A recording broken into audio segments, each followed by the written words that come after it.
In 1997, a French woman named Jeanne Calment passed away after 122 years and 164 days on this earth, making her the oldest known person in history. Her age was so astounding that a millionaire pledged $1 million to anyone who could break her record. But in reality, living to this age or beyond is a feat that very few, maybe even no humans, are likely to accomplish. Human bodies just aren't built for extreme aging. Our capacity is set at about 90 years. But what does aging really mean, and how does it counteract the body's efforts to stay alive? We know intuitively what it means to age. For some, it means growing up, while for others, it's growing old. Yet finding a strict scientific definition of aging is a challenge. What we can say is that aging occurs when intrinsic processes and interactions with the environment, like sunlight and toxins in the air, water, and our diets, cause changes in the structure and function of the body's molecules and cells. Those changes in turn drive their decline and subsequently the failure of the whole organism.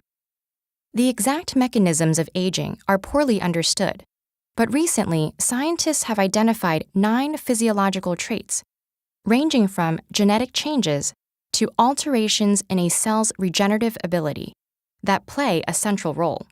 Firstly, as the years pass, our bodies accumulate genetic damage in the form of DNA lesions. These occur naturally when the body's DNA replicates, but also in non-dividing cells. Organelles called mitochondria are especially prone to this damage. Mitochondria produce adenosine triphosphate, or ATP, the main energy source for all cellular processes. Plus, mitochondria regulate many different cell activities and play an important role in programmed cell death. If mitochondrial function declines, then cells, and later on whole organs, deteriorate too. Other changes are known to occur in the expression patterns of genes, also known as epigenetic alterations, that affect the body's tissues and cells. Genes silenced or expressed only at low levels in newborns become prominent in older people, leading to the development of degenerative diseases like Alzheimer's, which accelerate aging. Even if we could avoid all these harmful genetic alterations, not even our own cells could save us. The fact remains that cellular regeneration, the very stuff of life, declines as we age. The DNA in our cells is packaged within chromosomes, each of which has 2 protective regions at the extremities called telomeres. Those shorten every time cells replicate. When telomeres become too short, cells stop replicating and die, slowing the body's ability to renew itself.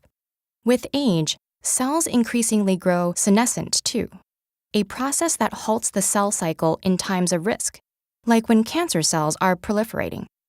But the response also kicks in more as we age, halting cell growth and cutting short their ability to replicate.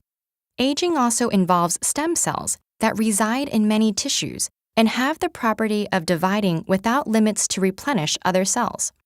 As we get older, stem cells decrease in number and tend to lose their regenerative potential, affecting tissue renewal and maintenance of our organs' original functions. Other changes revolve around cells' ability to function properly. As they age, they stop being able to do quality control on proteins, causing the accumulation of damaged and potentially toxic nutrients, leading to excessive metabolic activity that could be fatal for them. Intercellular communication also slows, ultimately undermining the body's functional ability. There's a lot we don't yet understand about aging. Ultimately, does longer life as we know it come down to diet, exercise, medicine, or something else? Will future technologies like cell-repairing nanobots or gene therapy artificially extend our years? And do we want to live longer than we already do?